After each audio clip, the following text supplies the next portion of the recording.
ঘুরতে ফিরতে যখন খুশি খেতে পারবে, আর বানিয়ে অনেক দিন পর্যন্ত রেখেও খাওয়া যাবে।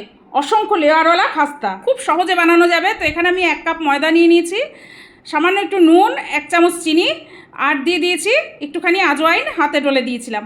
তো এবার এর মধ্যে 1 টেবিল চামচ ঘি দিয়ে খুব ভালো করে ময়ান দিয়ে নিয়েছি।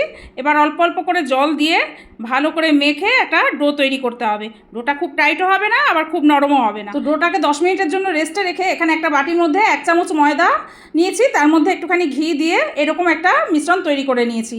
তো 10 মিনিট হয়ে গেছে। এদিকে ডোটাকে নিয়ে আবারও হাত দিয়ে একটুখানি ভালো করে ডলে নিয়ে এর মধ্যে ছোট ছোট করে এটা থেকে লেচি কেটে নিতে হবে। লেচিগুলো একদম ছোট ছোট করে কেটেছি, লুচির থেকে একটু ছোট সাইজের। লেচিটা বেলে নিয়ে এর মধ্যে ময়দা আর ঘিয়ের প্রলেপটা লাগিয়ে দিতে হবে ভালো করে। প্রলেপটা লাগানো হয়ে গেলে একটা ছুরির সাহায্যে এইভাবে সরু সরু করে কেটে নিতে হবে, তবে 2 সাইডে একটু ছাড় রাখতে হবে।